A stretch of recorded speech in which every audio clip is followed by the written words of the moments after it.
the Last Minute Blues Podcast with AlexFerrario, Donny Fandango, and Jeremy Rutherford on your home of the St. Louis Blues, 101 ESPN.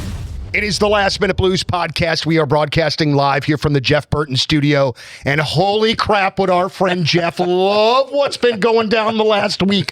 Sitting diagonally from me, from The Athletic, it's Jeremy Rutherford. To my left, the ever handsome and the most hair on the podcast, Mr. AlexFerrario from 101 ESPN, also handling your Blues pre and post game. So listen, I screwed everything up last week by not being able to podcast because I've got these stupid issues going on with my car, and I knew the second that I had to move the podcast that something big would happen, and it did. So listen, we've got a lot to talk about here today. I don't think that we're going to be getting into any NHL stuff as a whole. I don't think we're going to be getting into emails. I think we have so much Blues stuff to go through in just this episode. The emails weren't given, Donnie. We weren't doing that to begin with. Right. Well, we start with the best of intentions, but then it just all goes haywire. That's true. All right, so let us begin. All right.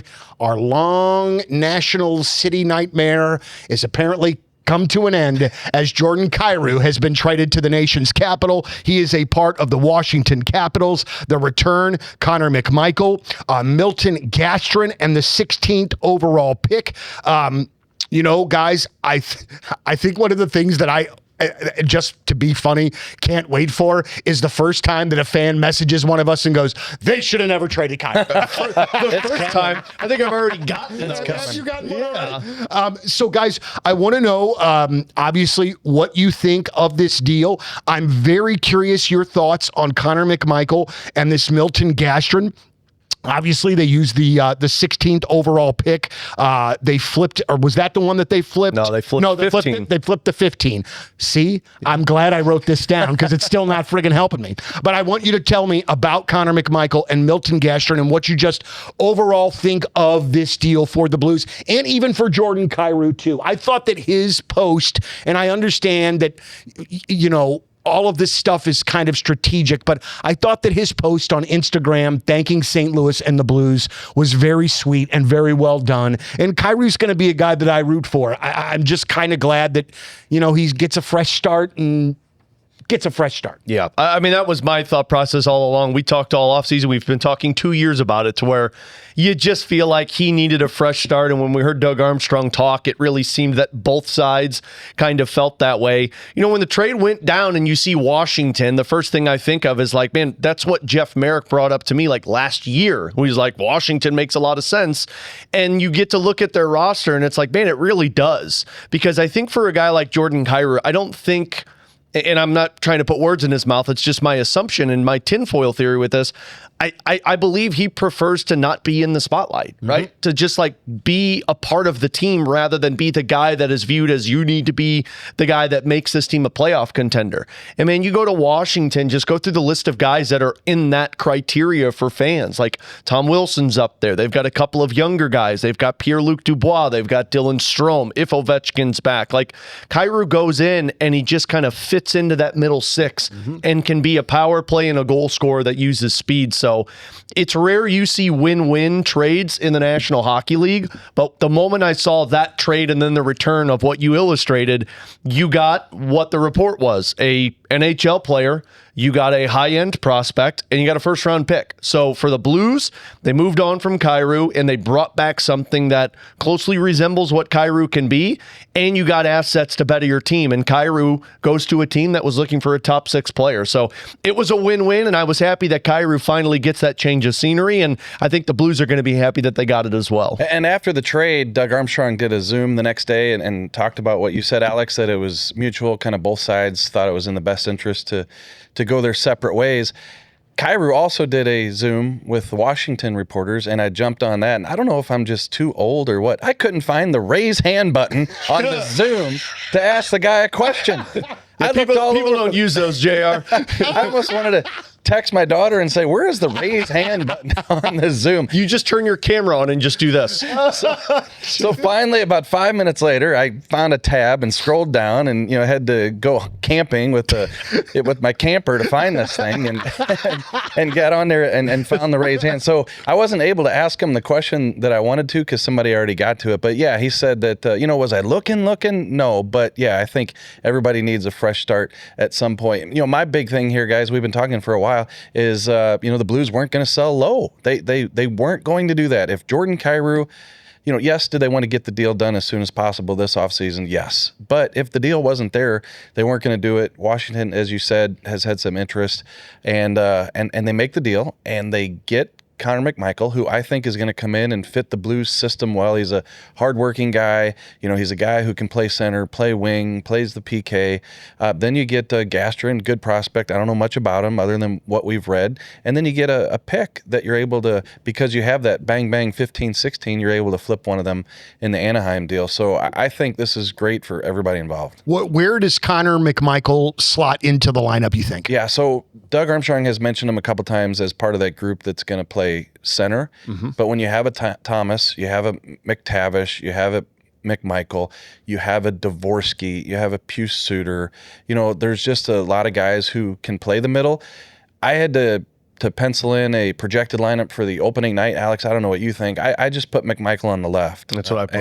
And whether he plays with McTavish, I don't know, but I put him on the left side. Yeah, I think the moment that they traded for McTavish, because I thought McMichael could get a shot at center, but the moment they traded for McTavish was the moment that I said, okay, well, McMichael's going to be a winger for you. And it makes sense because if you look at his time in Washington, 2 years ago, he scored 26 goals where he primarily played on the wing. Mm-hmm. Last year, his goal production dipped a little bit, and he was primarily a center because of Dubois' injury. So I have to think that they like his speed. They like his net. Like when they talked about McMichael when they acquired him, it's like they talked about how fast he is. And it's like, okay, well, you replace Kyrou with a McMichael because of the speed, but they talked about the net front presence and how he goes to the net and how he's got a little nastiness to him that he can win puck battles.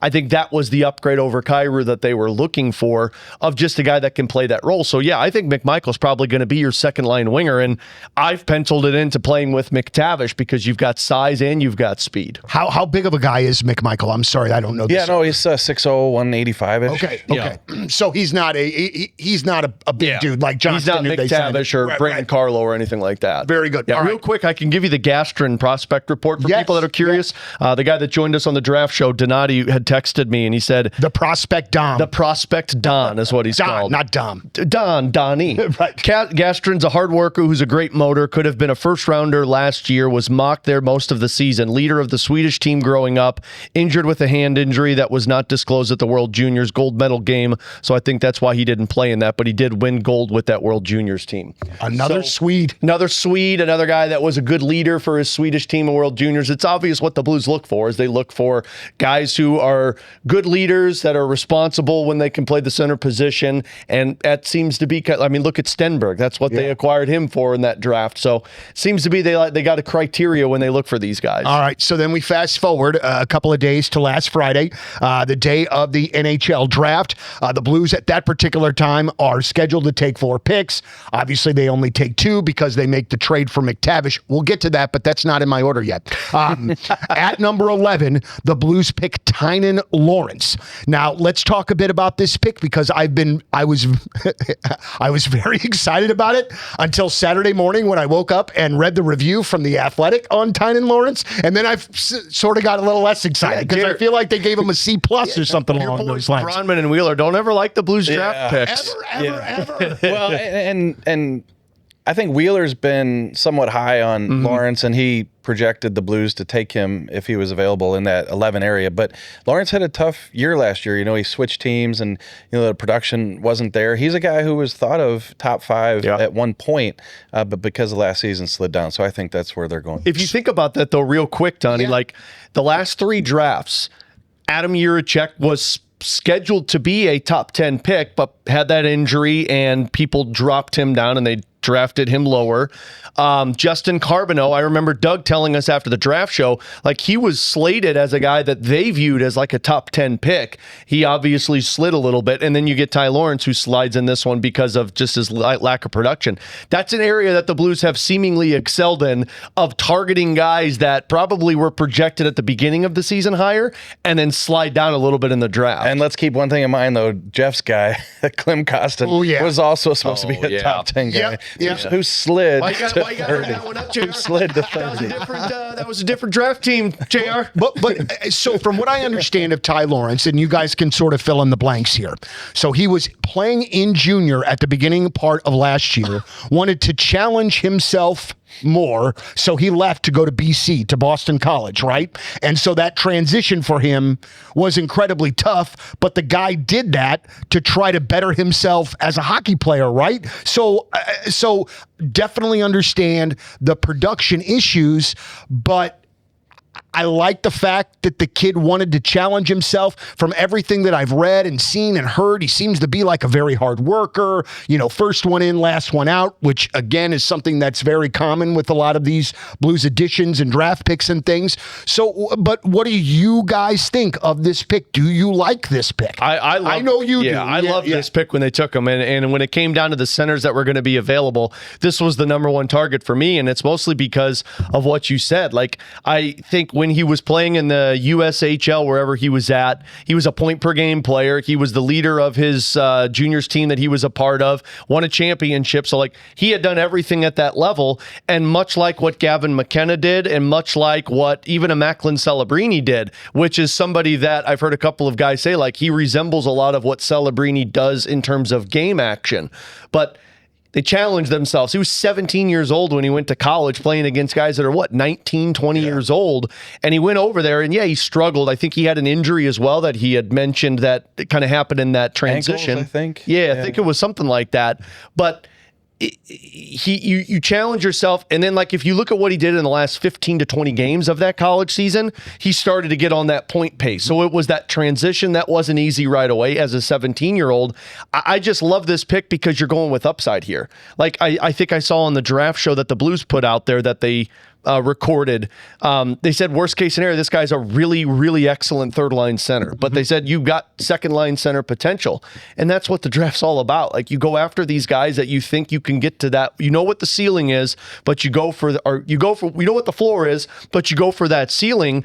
And I'll be fascinated to see what he looks like for a full season, 18 years old, of preparing for college when you're healthy. Because man, if he goes off, that could be one of those players you're talking about on a redraft, being that's a guy you probably should have taken higher. Yeah. And, he can turn out to be a great player, second, third line center in the NHL. But this is what we were talking about the last month of the Blues season, falling in the draft order from 3 or 4 down to 11, because could you imagine, you're at 3 and you get Malhotra, so there were some centers available at the top of this draft, but, once you got to 11, Lawrence was your best bet. So it still could be a great value.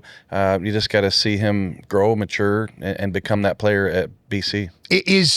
And I'm sorry if I heard this incorrectly, is he going to be playing with Malhotra at BC? Yeah, he and Malhotra are playing together. Oh, baby. Yeah. I like every bit of that. Yeah, there's a ton of those guys that were drafted in that draft that are all going to play. I think 4 or 5 of them are playing at Michigan all together as well. There's a ton of those kids that are going to be playing college hockey next year. Really, really interesting to see how college hockey has morphed here over the course of the last couple of years. All right, so Blues pick at 11. I like the chronological order here. I know. He's taking us. I feel like I'm reliving what last week was. Well, I kind of felt like that was the best way to kind of go through things, or no? JR's just having PTSD right now of all the articles he's had to crank out when these stories broke. I'm I pooped my pants when that happened. Took them off when that happened. So Blues pick at 11. We're all kind of waiting for pick 15.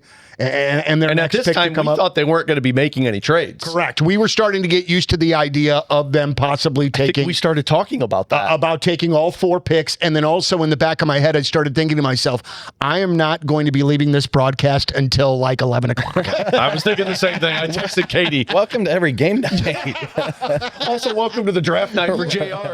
All right, so the Blues make a move, a freaking big move. They trade the picks 15 and 29 to the Ducks for Mason McTavish. We also had, and I know that you had talked to Army as we did the night of the draft, and said that that Pat Verbeek, the Ducks general manager, was really shooting for pick number 11. Yeah. And Army said, no, like we're making that pick. And they even said that the day of the draft, the 11, that's what we've settled there.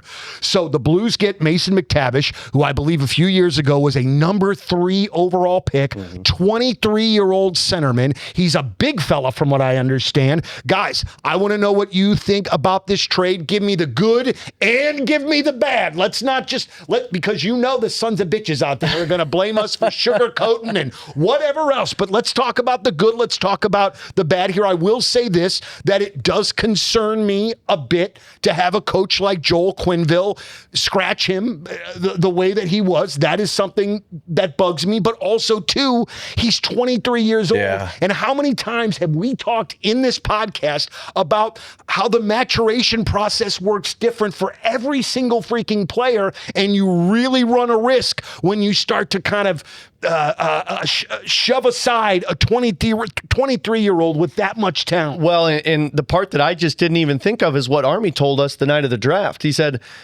he was in his contract dispute that offseason. He was a holdout, so he didn't show up to training camp. He got there late, and that's when Joel Quenneville had taken over as the head coach. So you just have to think in a coach's mindset, like you're kind of already on the coach's ish list, right? Yep. That you aren't at the start of training camp when I've taken over. And for a guy like Mason McTavish, he's trying to get his bag, which I totally understand. And it limits his opportunity to mold into what Joel Quenneville wants. And we know more than anybody that once the season begins, there is very little time to practice and very little time to work on things. Like that's what training camp is. So that makes some sense that he just was never really in line with what Joel Quenneville was wanting. I mean, look, what concerns me the most is the defense. That's what, like, when you talk about centers that play for the St. Louis Blues, you're talking about guys that are responsible, very good two-way players that control both sides of the ice. And I don't know if Mason McTavish is that, or at least he hasn't been that in Anaheim. But I also look around at the other centers that, one, we talked about them potentially going after, and with the exception of Elias Pettersson, which I know a lot of people were out on, there really wasn't much that you could go after. You weren't going to get Dylan Larkin. You weren't going to go after Vincent Trocheck. But then also, what centers were moved? Like, Trocheck was just moved yesterday, but I don't think that made sense for the Blues. Centers just weren't at a commodity. And the fact that one of the hardest things to find in the National Hockey League is second-line centers on decent deals that you can trade for. You're either signing them at 30 or you're drafting them and having to develop them. Mm-hmm. And you skipped 4 years of that process with Anaheim. Now, I do think there's still going to be a lot of learning curves that happen for McTavish. I do think there's going to be times you see him play, much like Mayu last year, to where it was like, oh, that doesn't look very good. But I will take the risk on a 23-year-old that cost me 2 first-round picks that I may not have even seen those in my organization, or at worst, I'm not going to see him for 3 years. Man, McTavish is now leaving a team, coming to a new team, playing under a new coach with somebody who he is familiar with Greg Cronin, and gets to kind of not be the savior. Mm-hmm. He was viewed as the Ducks as the 3rd overall pick, right? You were supposed to fix our problems. That's not an easy thing to do. Look at Jordan Kyrou, for example. Trevor Zegras went on to Philadelphia the next year after Anaheim and was a 60-point producer and good defensively for them. So I think this was a risk. I'm more than happy to acknowledge that, but it's probably one of the better risks you could have done via trade compared to what some of the other options were that were out there. Yeah, when I wrote a story a month ago, it was called The Blues Perfect Offseason. Yeah. If you go back in my revisions of that story, I flex while you do this, Jr. I was kind of, I can't flex. It'll just go, got these flab arms. But I was going to make the case for the Blues to go after McTavish. But the more I read about McTavish versus like a Maverick Bourque, there were questions and concerns about McTavish, the foot speed, the defense, the holdout. You talk to people in Anaheim, he took some bad penalties that got him in Quenneville's doghouse, things like that. And I called down and talked to a writer in Dallas who told me just how solid Maverick Bourque was. Now, the different situation here is, you probably have to offer sheet Bourque.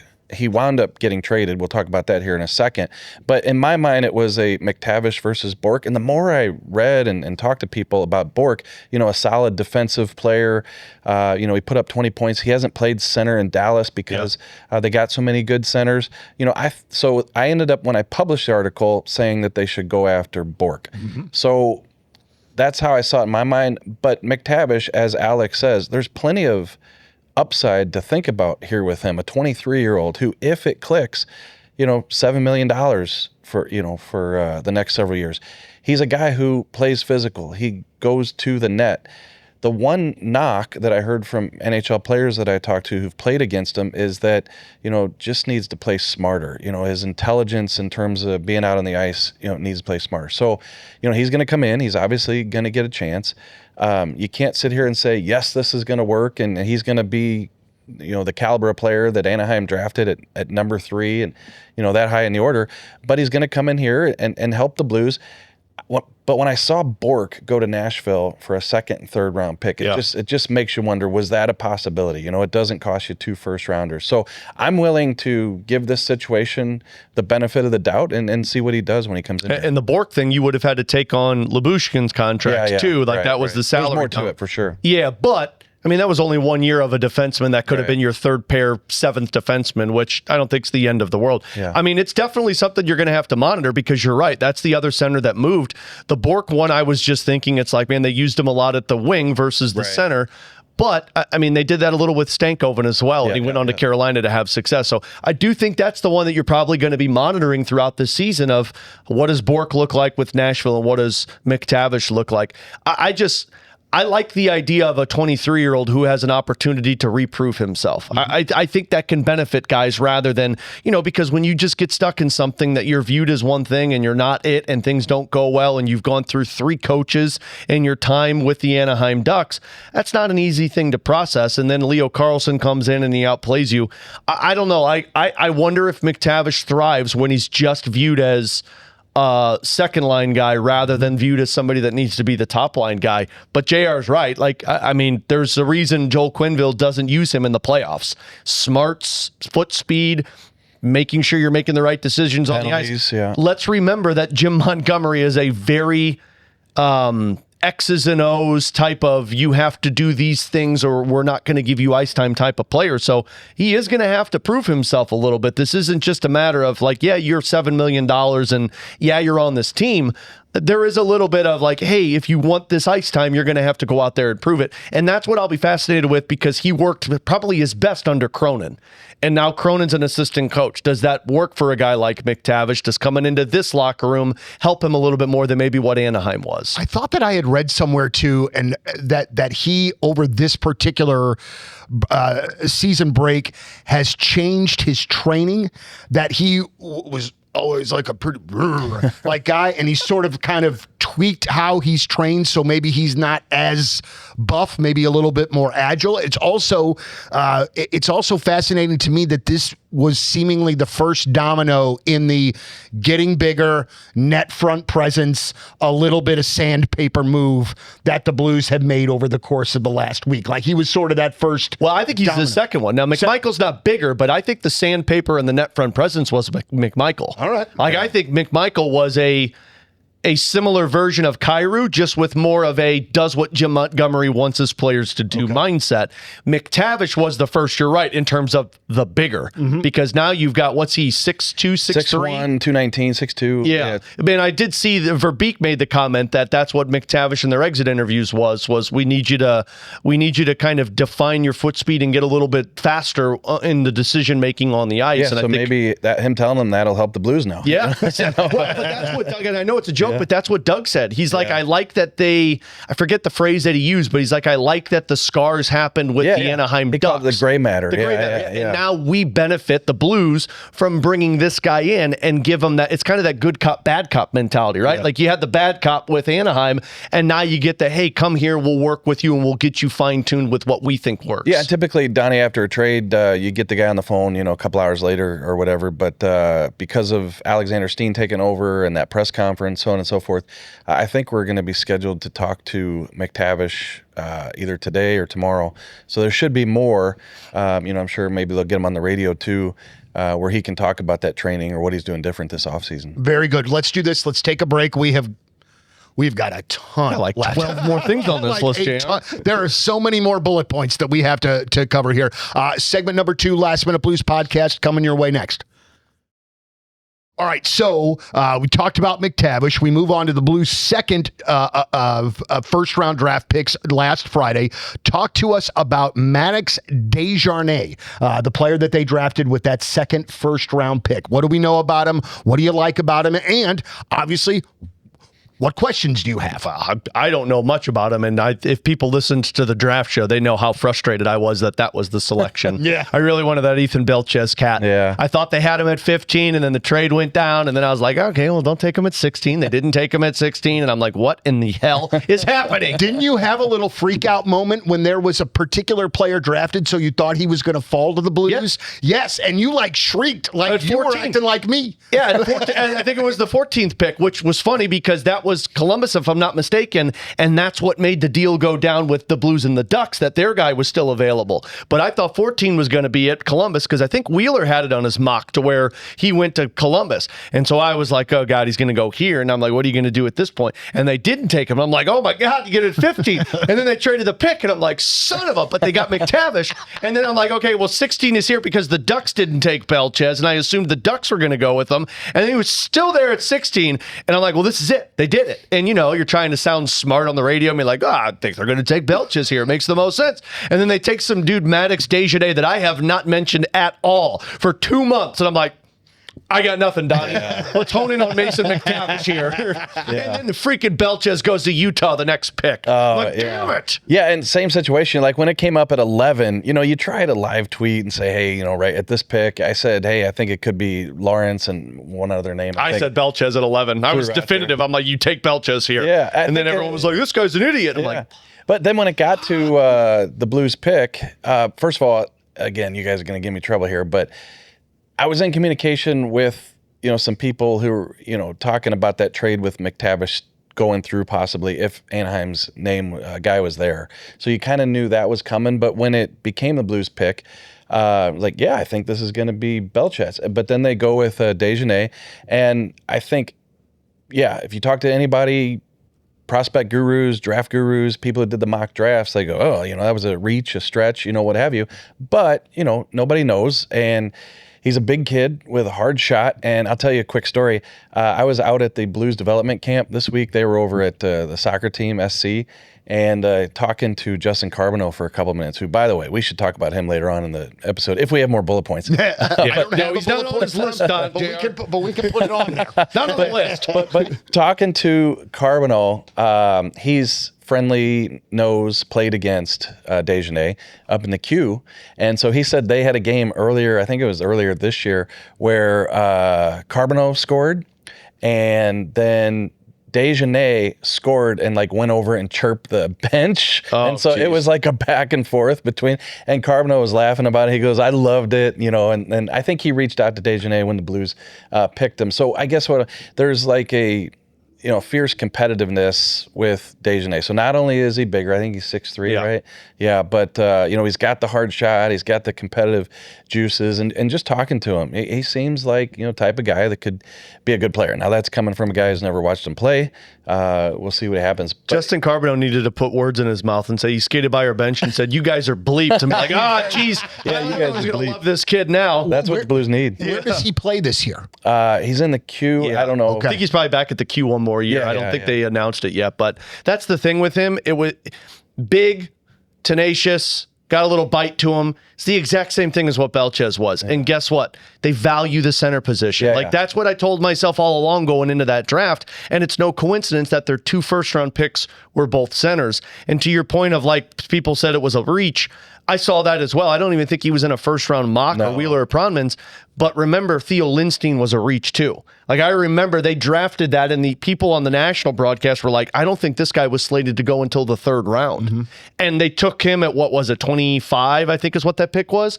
And look at what we saw this season from Lindstein. So we said this on the show, and I continue to say it. The one area of this organization that I will never doubt is their scouting side of it, because this group that is there now, that it has been since 2020, man, every time you think it's a reach, they find some dude that you look at and you be like, how did they get this guy? Absolutely so. So then the next day, as the second round is getting going, we find out that the Blues have acquired Brandon Carlo from Toronto for 2 third-round picks in 2026.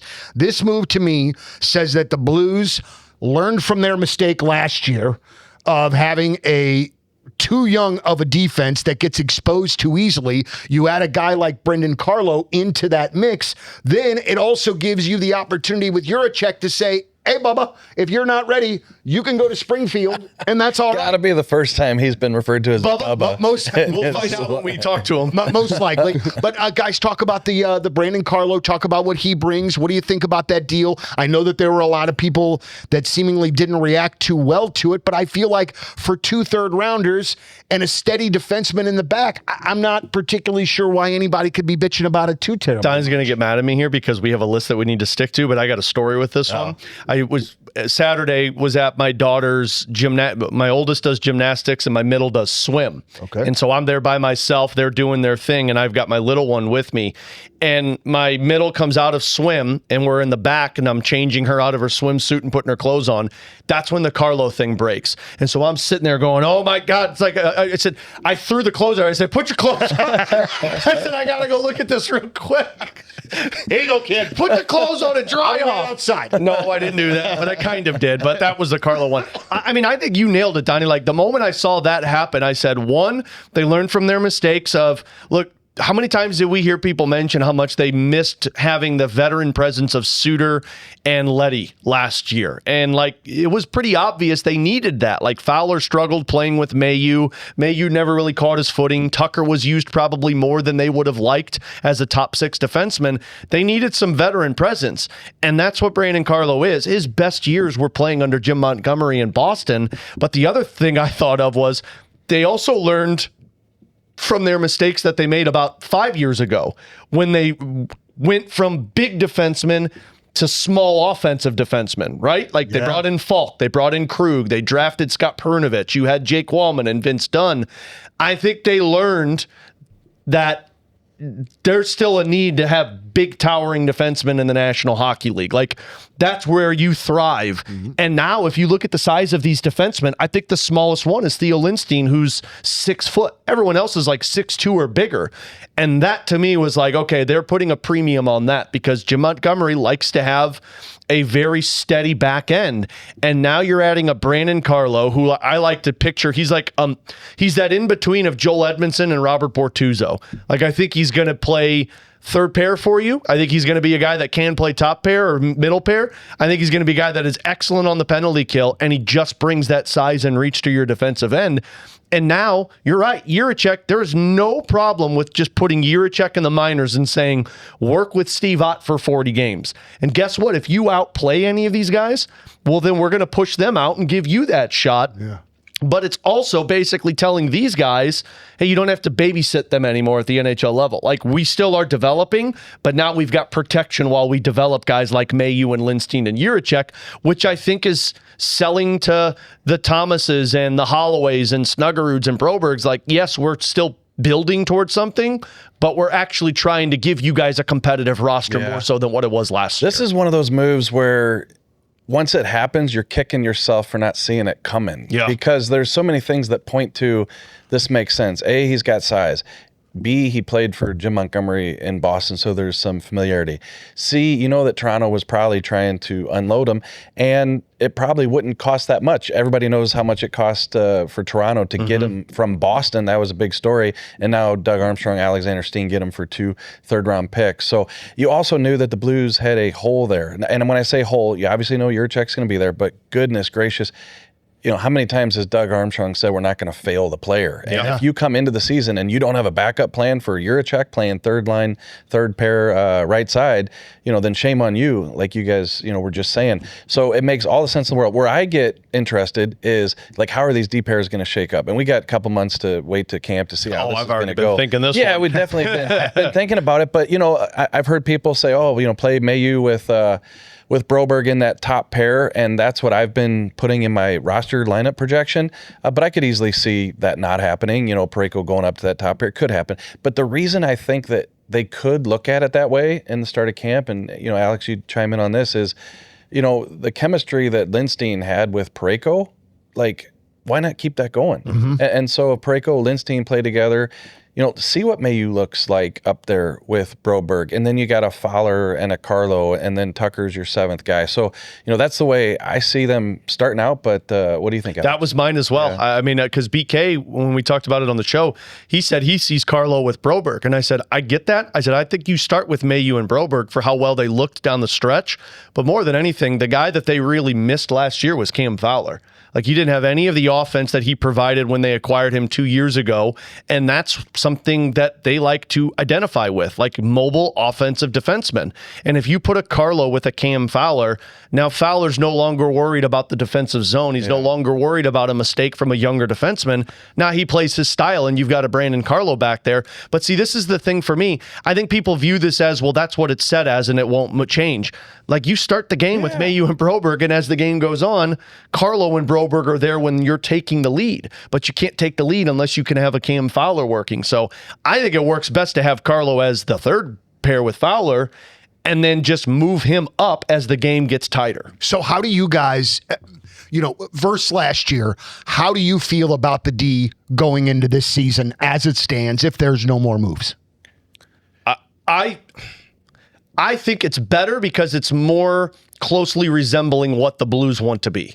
Like, I think last year they wanted to be mobile offensive defensemen, which you can, but they also wanted to play stingy defensively. And I don't think you can have both of those with Falk, Mayu, and Tyler Tucker and Matt Kessel.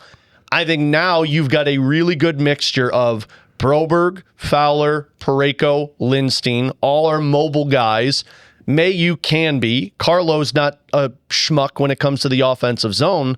But now, as I mentioned, you've got 5 players that are 6'3" or bigger on the defensive end. And that, to me, is what the Blues would really want. Now, I don't know how Greg Cronin's going to operate that defensive zone and what he wants to do with it, but I would say it's better because I think it closely resembles what Jim Montgomery wants to be as a team rather than what last year was. Yeah, and I guess I'm going to go big picture with this answer, but, you know, last year you had Falk, who had a great year before he got traded, but you knew eventually the chute was going to get pulled, right? He was going to get traded. You know, Broberg going into last year hadn't quite established himself as what he's absolutely going to be, and now he's done that. Parayko's situation, even though that came out of the blue, obviously the Blues were thinking about a potential trade, and now he's had conversations with Alexander Steen, feels good about his situation. Fowler has to have a better year than last year, right? So I think when you look at the situation of 4 or 5 guys, and then you bring in a veteran like Carlo, you're going to give Jiricek a chance to show what he can do, and, you know, probably go get some more seasoning down in Springfield. To me, the makeup of the D and kind of each individual guy's situation is better suited than it was last year. So, and then also, let's not forget this.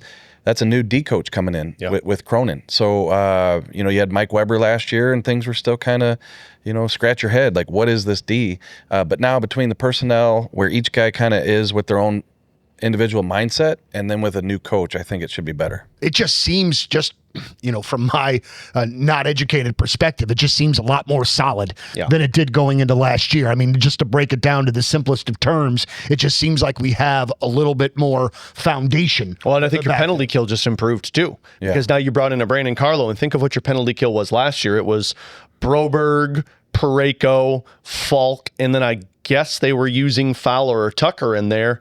Now, I mean, it's Broberg, it's Parayko, it's Brandon Carlo without question, and now you're able to kind of slice in a Mayu or a Fowler or a Lindstein and things like that. So I think your penalty kill improved, which is something that you drastically need to get better with. All right, so a couple of things here real quick. First of all, Blues buyout Jonathan Drouin.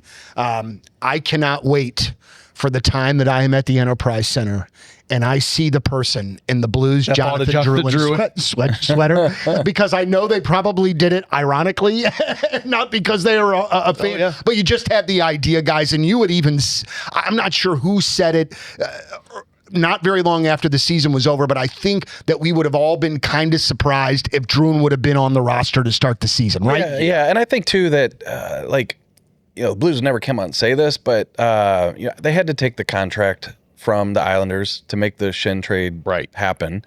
And then I don't think they saw a future. They snuck him in a few games. He helped out a little bit. Then he's a scratch, so he's not taking time. And then you knew this offseason. But where you really knew that something was going to happen soon with Jonathan Drouin is, I don't know if you guys caught that a couple weeks ago when Doug Armstrong said that with all these trades, we got 9 assets. We got 9 assets from Kyrou, Shen, Falk trade. 9 assets. So Lou Korak and I were sitting down doing the math one day, and we do.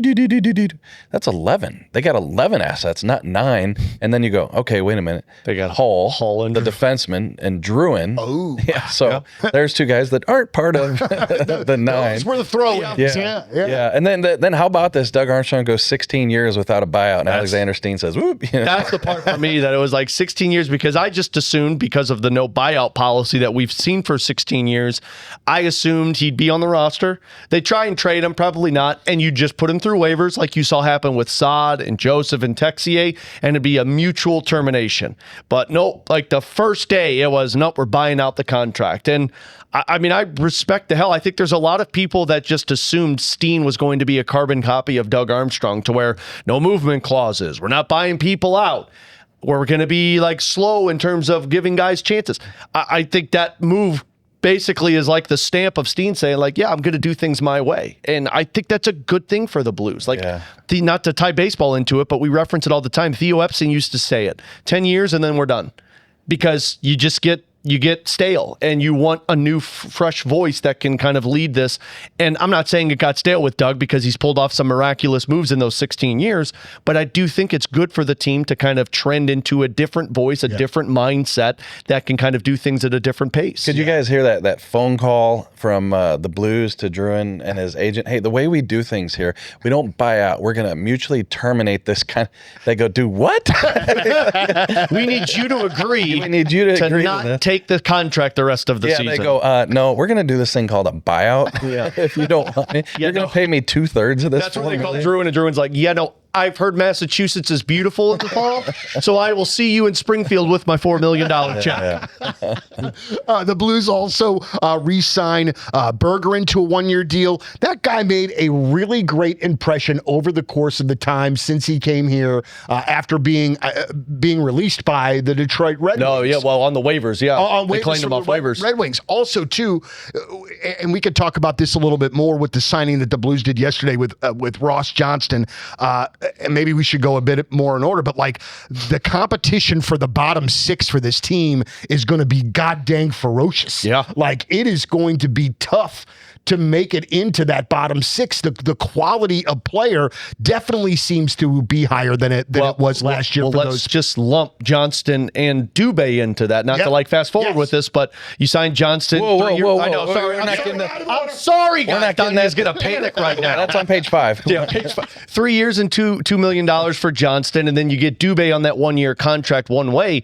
So I was looking at this yesterday. You could just go through the line combinations. To me, it's Holloway, Thomas, Snuggerud, McMcMichael, McTavish, Booch, and then Neighbors, and you've got Dvorsky, and then you've got that hole on the third wing right side. Right. Now, Johnston's contract tells me that dude's playing, so he's probably on your fourth line with Finley and Toropchenko. So now just go through the names. You've got Dubé, you've got Walker, you've got Berggren, and you've got Stenberg. Those are 4 guys, and then Carbonneau, if you want to put them in there. 5 guys fighting for that one roster spot. Did you say Suter? I didn't even say Suter. 6 guys on that roster spot. And remember, the Blues typically only carry 14 forwards. And with McMichael and with Johnston and Dubé, that's already 15 forwards. So there's a shot that Walker or Stenberg don't even make this roster. So they have incredible competition, which Steen told us Tuesday, that's what they value in this organization, is internal competition where guys can't feel too comfortable. You have to fight for your spot. So between Suter and Berggren and Walker, who I don't think Walker's fighting for the third line role, he's probably more fighting for a fourth line role, but Walker and Suter and Berggren and Stenberg, I mean, there's going to be multiple. It's why I just feel like the Blues aren't done yet. That's a lot of bodies for only one roster spot and 2 basically extra forwards. What do you think, JR? And how do you see the bottom 6 shaking out? I mean, that as well. Well, I know I jumped forward. Honestly, no, that's been the tough part in doing these roster projections. And again, this is all just fun. It's not like it's anything scientific. But yeah, I think, Neighbors and I think Dvorsky. And then I originally had Stenberg on that right side just because Berggren was unsigned. Yeah. But now with Berggren signed, I think that they'd put him in there. But listen, Berggren, they took him out of the lineup at times. Stenberg went up and down a little bit, I know, because of the Olympic thing, but, I could see him getting some time too. So to me, those are the 2 options for that third line right spot. I guess, Dubé, but he's played center. So then you're looking at Suter's going to be in. Yeah. You got to believe that Johnston's going to be in. He played, I did the average of the last 3 years in Anaheim, and he played about 57 games. Yeah, I think the only 2 times he's hit 60 in his career were 2 of the last 3 years. Yeah. One under Quenneville and one under Cronin. Yeah, and Toropchenko, I know people are down on his lack of offensive success, and I don't disagree. He's got to contribute more than he is, but he's been an every night player for the Blues for the most part. So yeah, where does Dubé fit? Where does Nathan Walker fit? Yeah. It looks like they, as today stands, could be the odd guys out. So, I mean, it's Walker, Dubé, Stenberg, Suter, Berggren. Yeah. Those are 5 guys, and you can probably only carry 3 of them because 1 in the right wing spot, 2 extra forwards. Right. And my guess is you'd carry a guy that could be a fourth line player for you because I don't think Johnston's playing 82 games. Even with the contract, you pick and choose your battles where you put a guy like that into the lineup, which I do think is a necessity for this team. I know people were skeptical of that contract, and it's like, look, they got pushed around a lot last season. Dude, he's only making $2 million a year. Which is basically minimum when you come to the cap rising. Absolutely. Yeah, the cap's going up. Like, we've been so conditioned to the cap not going up for years and years that $2 million for a fourth, that's what it is. The bigger thing, I think, with the Johnston contract is the third year. There's a 3 years. Yeah, but the one thing is that people don't, I don't know what the behind-the-scenes conversation was, but I'm assuming, he did have a couple opportunities. I think that Philadelphia wanted him. Mm-hmm. So if you're the agent, if you're Johnston, you say, hey, St. Louis, how about that third year? Yeah. Well, and also, do you want are you upset about $2 million or would you rather pay $3 million? Yeah, $3 million in 2 years. How many people would be more griping about that contract if it was 2 years at $3 million AAV versus 3 years at $2 million? Because guess what? $2 million in 2 years, if he's not working out, you just send him to the minors and it doesn't matter. And guess what? Now Blues buy people out. So you just buy them out in 3 years. $2 million on that third year isn't a big deal. Do you guys see a situation where maybe Otto Stenberg starts the year in Springfield? I could see either way. I mean, it almost seems and I'm just throwing this out there. I think my 2 odd men out are Stenberg starts the season in Springfield, and I worry about our Aussie friend. Yeah, that was my thought. I don't think it's a bad thing for the Blues to look at Stenberg and just say, hey, you're going to be an NHL player, but right now there's some people in spots that are going to be here for one more year. Because, I mean, think about it. Suter's only got 1 year left on his contract. You don't know what it looks like with Johnston and some of these other pieces. So you kind of look at a Stenberg and say there's going to be time. But now you've got Steve out in the minor leagues to where it's like, this is an even better scenario for you to be here. But they also just, it's asset protection. So like, unless he beats out somebody for that roster spot, I mean, he doesn't have to do waivers. So you still have that asset protected. And since we're talking about that, just a quick thing, people might disagree here. You think about Stenberg and could he be on this roster and help this team? Yes, he could. Could he go to Springfield? Yes, he could, right? They could send him down there, just whether there's not enough room or what have you. I put Lindstein in that same boat, and I know people might disagree, but it was a small sample size. Yeah. And also, as Doug said, they played with house money down the stretch. There wasn't a ton of pressure. So I'm not saying that Lindstein won't start the season in St. Louis, but listen, he is not a fortified, full-time NHL defenseman just because of what we saw for 19 games. Like, this is a guy who, we could get 2 months into the season, he's struggling like Mayu did, and all of a sudden Tucker's, back in there full-time. So anyway, just want to point that out because I feel like people are saying that we got an all-star here and he's going to be in the lineup every night. Well, and to that point, and we're really going off list now here, Donnie, so I apologize to you.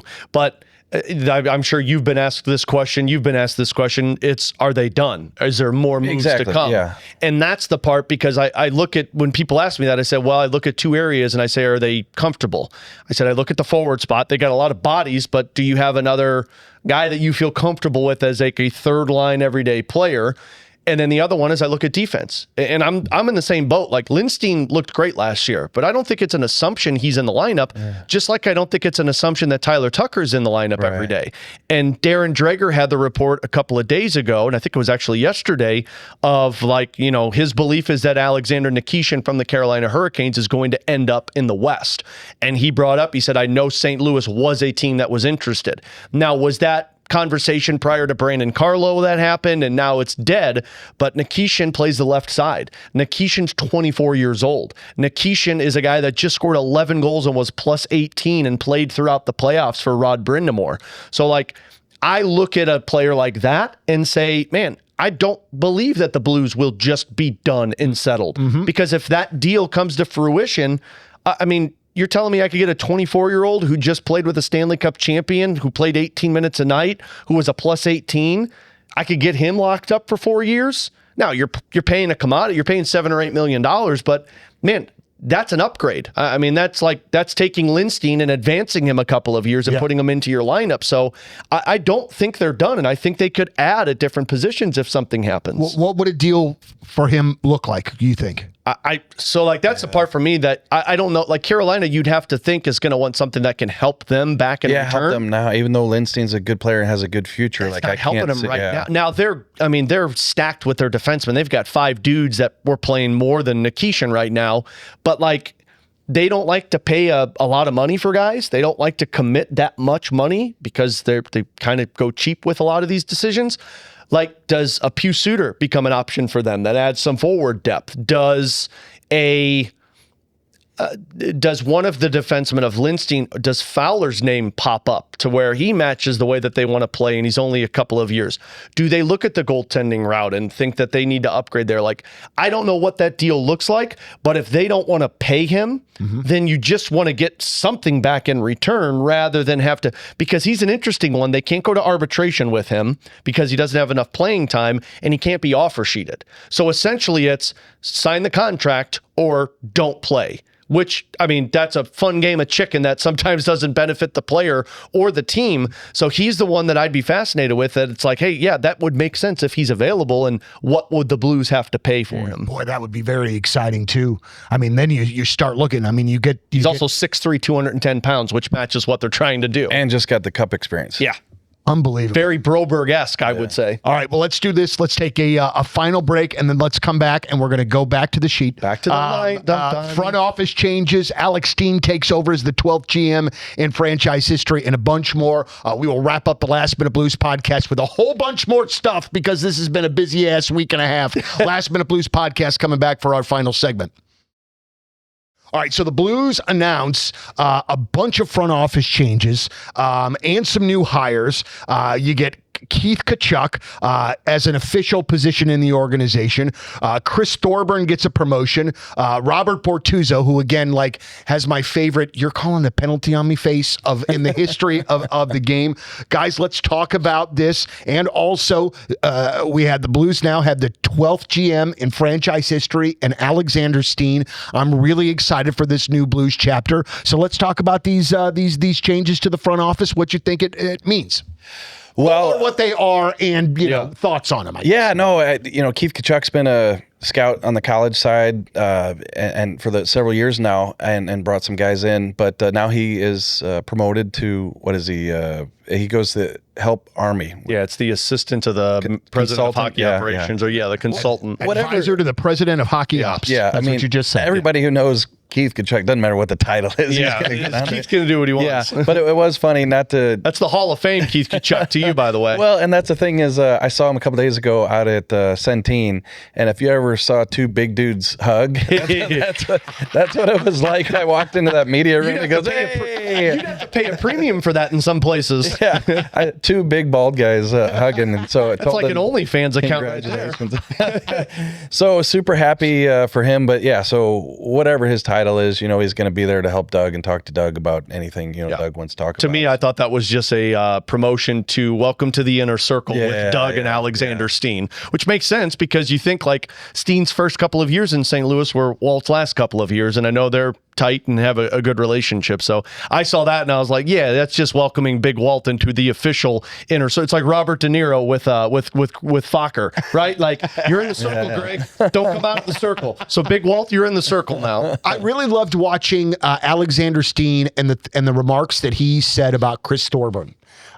He really gave a lot of props to Thorburn for how he reacts with the young players, how he talks to them, how he sort of bonds with him. And he's been somebody that I feel like has been around the organization since the Stanley Cup year. Right? Yeah. He's one of the nicest individuals you'd ever meet, which I find so fascinating. And it's how this sport is. The guys that are the toughest SOBs out on the ice, because Chris Thorburn was the dude with just the crazy hair that would just knock your socks off. Still got it. But the nicest dude you'll ever talk to. And I mean, it totally makes sense. Like, every prospect I've ever had the chance to talk to that's played for the Thunderbirds or gone through the development camp, one of the first guys they mention is Chris Thorburn and how helpful he has been throughout this whole process. And man, it makes sense for a journeyman like him who's played for a lot of teams, who has played that physical role, but knows what it takes to get to the National Hockey League. I feel like that's the perfect type of person to have into that role. Yeah, sometimes I get my prospects mixed up in terms of who worked with who on the Blues staff. But I feel like when I went to Minnesota to sit down with Jimmy Snuggerud and write a story, he said, after every game I get video from Thorbs. I know Matt Carbino said that too. Yeah, and Matt Dagenis is another guy who does that, a former Blue who's on the staff who helps out. But I think it was Thorbs with Snuggerud. And how cool is that? That, here's an NHL enforcer type guy who's dealing with a skill guy at Minnesota.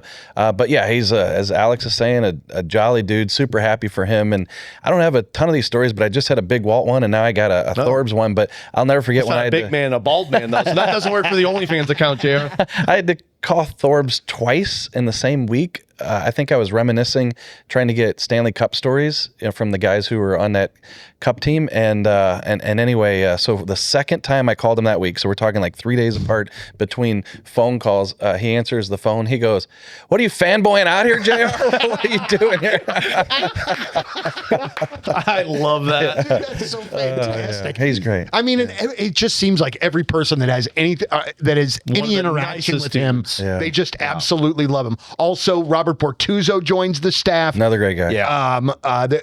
There's some definite additions to the Blues front office. And again, it just seems as though that it is Alex Steen kind of formalizing his people and his inner circle. And you guys have been talking about the Bertuzzo thing for freaking forever. Oh, but what about his homie?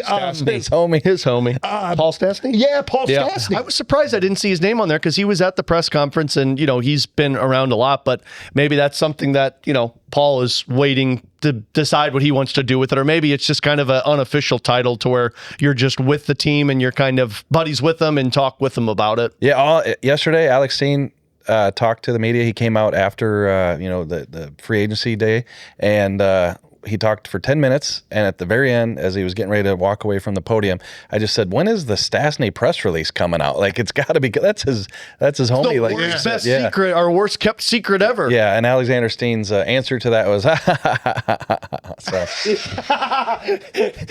So you got a big nothing. right. I love the open to his press conference too. You talk about a guy that hasn't done that before, and it was the first time he stood up there, and he's like, "Yeah, I'd like to announce the buyout of Drouin and the signing of Russ Johnston and Dylan Dubé." And then he just looked at you guys and he was like, "Who do you want to talk about?"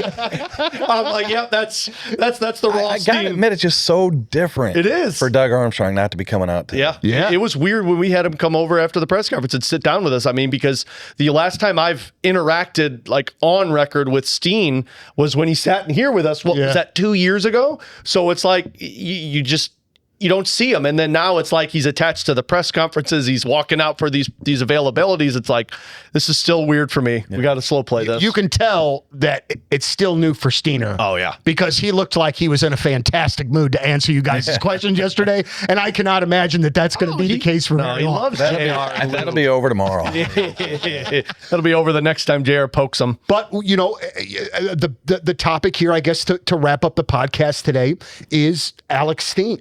What do you guys see so far from Steener that's different than Doug Armstrong? I really appreciated seeing the presser with Alex Steen, with Tom Stillman, with Doug Armstrong. So you got kind of an idea of how the whole succession plan came to be, that it was Doug Armstrong's idea in the first place, which is really remarkable to me. But what do you guys see? I mean, I got to tell you, like, a part of me just like fanboys out that he's the GM now, because I'm absolutely a fan of that guy. And when you listen to him talk, you think this team is going to be tougher.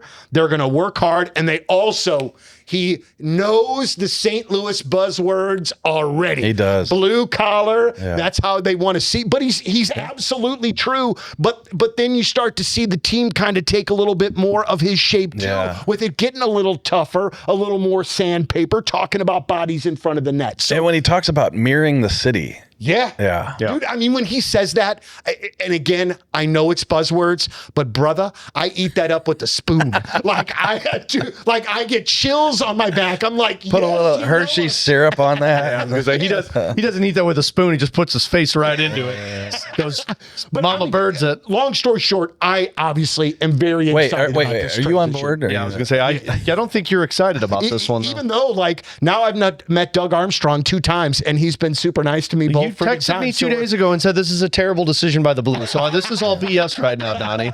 I'll tell you, the one quote that stuck out to me in that press conference was when Doug said, I know that Alex is looking for players that are trying to grab onto the rope rather than look for the exit.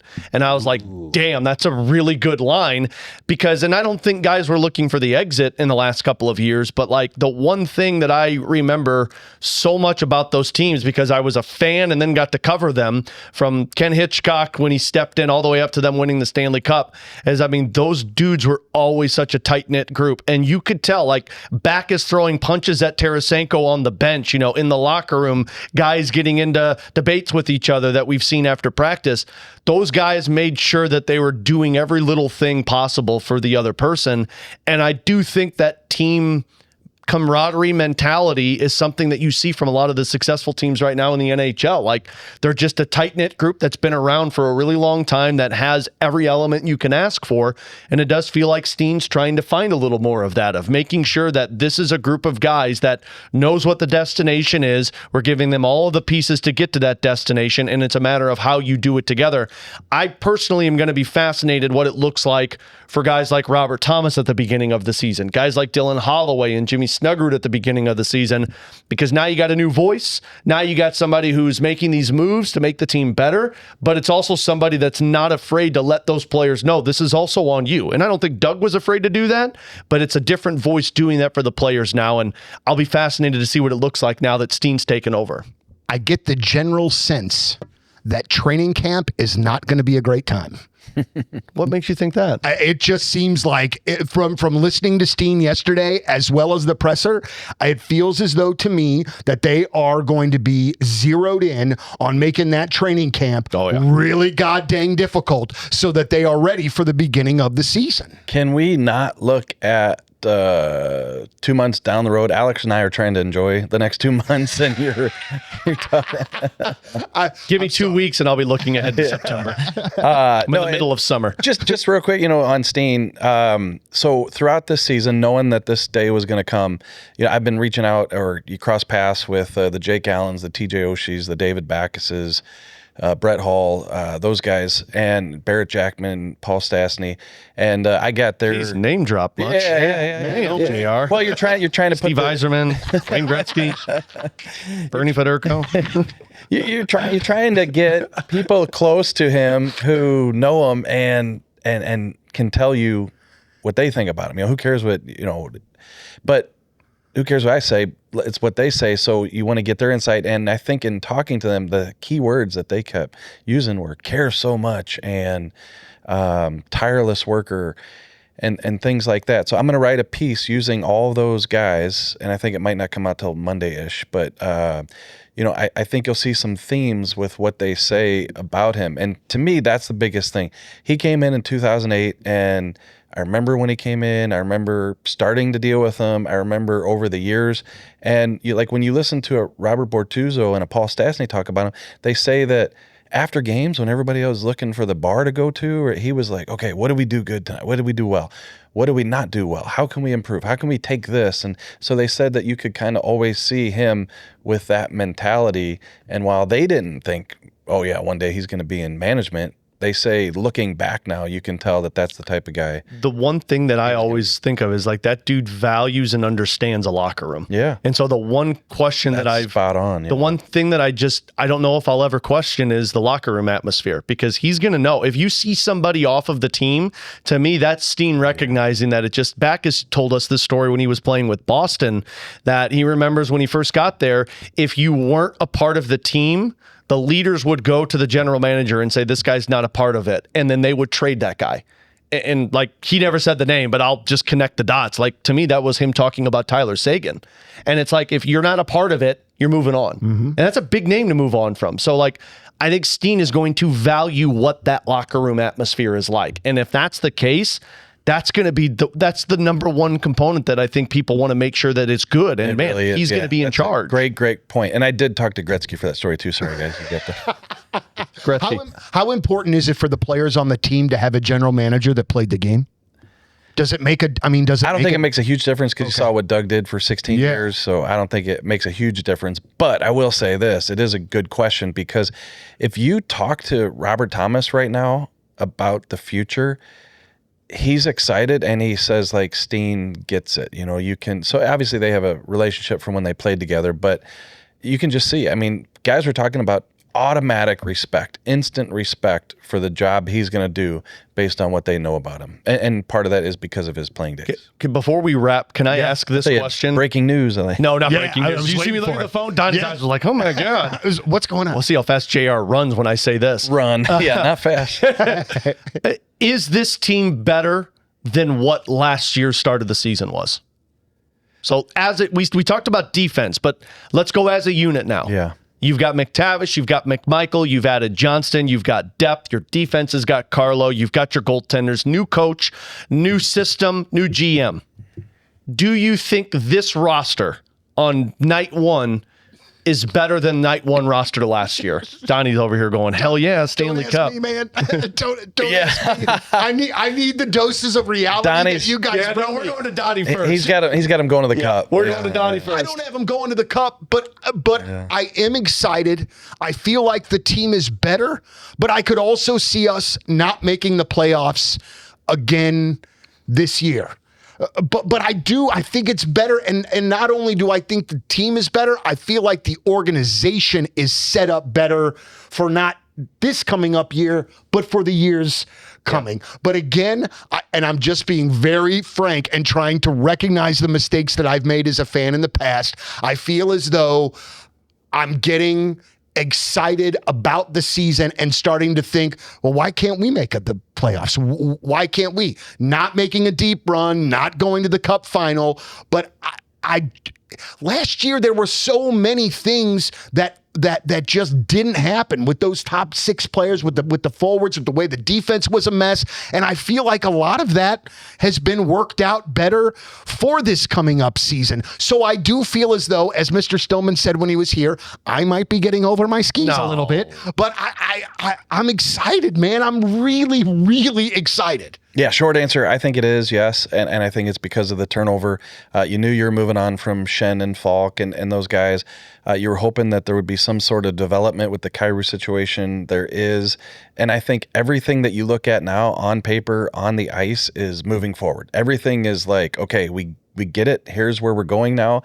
And here's the guys who are going to get us there. And we can't answer today whether they're going to do that, if these players are going to be able to take them to that level. But I think, yes, today compared to last year, there's a much better season. That's where I'm at as well. I look at it, just the big names, Kyrou, Schenn, and Falk. You've replaced that with McTavish, McMcMichael, and Carlo. Now, I mean, I can hear arguments on better or worse, but there's upside for all 3 of those versus I think we all knew what those 3 were that I mentioned that they moved on from. But then you also look at the depth. Like your 7th defenseman last year was Matt Kessel. Yeah. And now your 7th defenseman as of now is Tyler Tucker. If Lindstein's on the roster. If Lindstein's not, then Lindstein's your 7th defenseman or Juracek's on there. But the depth of the forwards, we already illustrated it. You got 5 or 6 players that if they don't make this roster and they make it to the minor leagues, those are guys that are NHL caliber players. So I think you're deeper. I think you have more upside. But the question is, will they perform? And that was to Donnie's point. We're not going to know that until you get into the regular season. And the crazy part is I still think that there could be another move for the Blues if the right deal presents itself to Steen. All right. Well, I think that this... Did we hit everything on that list? Well, we hit everything on the list, but more importantly, did we hit everything that we needed to hit? I think so. The only one we really didn't get into is Dubé, but I don't really have any bold takes on it. I think it's a depth add. I know there's a lot of the off-ice issues that bug people. I mean, I'm just going to leave it to the organization's thoughts on that one. They've brought in different players, and I think Steen told you guys yesterday that they give guys second chances. They always have, and they're doing that again with Dubé. But the on-ice side of it, he played well last year, and he seemed like it's somebody that he scored 20 goals in the NHL. So that's another depth signing that just adds to the roster that we're talking about right now. And that's a one-way deal, but he can play in the NHL or AHL. He'll just make NHL money, right? Yep, correct. $850,000. Yeah. So regardless of where he plays, he's going to make that money. And I can't believe that I'm saying this, but $850,000 is virtually chump change in the NHL today. Yeah, we'll call Mr. Stillman's money absolute there you go. Chump change. See? All right, so what is the next big, is there another like corner milestone sort of thing for this Blues offseason that they're, what's going to happen now here for the next couple of weeks? What's the next milestone for you, JR? I'll be on in a Jefferson lake County somewhere. I'll be making a sandwich. I'll be looking at the sun. I'll be hugging big bald guys and, for fans. And then all of a sudden the Carolina trade will happen. Or Connor McDavid will get traded to St. Louis and Jared will have to jump. I can't wait. I know that I don't speak for you guys at this particular time. I can't wait for training camp. I absolutely can't wait to see this all come to fruition. I cannot wait. Also, too, I think it's very funny to know that Alex and I were sitting at a table getting ready to leave the draft on Friday, and the nice folks at Shake Shack had given us 2 absolutely massive burgers Amazing. that we were completely could not wait to eat, but we were waiting on Doug Armstrong. Yep. And so as we're kind of sitting there, Curbs says, are you guys just going to leave these cheeseburgers on the table for when Doug Armstrong comes? And I hadn't even really thought about it. I don't see the problem here. I started to freak out. And then from across the room, I saw the bald dome of Doug Armstrong and thought, I got to get rid of these cheeseburgers. So it's like confiscating drugs. So we did. I had my bag on the floor. I put our burgers down there. I don't know that Army saw them at all. So I think that we Confiscated out the of there. burgers. The one draft I missed. The one draft broadcast. Nothing. Yeah. Well, as always, thank you for listening. Thank you for watching the Last Minute Blues podcast. For AlexFerrario, Jeremy Rutherford, I'm Donny Fandango. I did my thanks as always Jeff for listening Burton in the beforehand. studio. Jeff Burton Studio. It's the Last Minute Blues podcast. It's a lot. Thank you very much for listening, and we'll see you next time. As always, let's go Blues. Thanks for tuning into the Last Minute Blues podcast on your home for Blues hockey, 101 ESPN.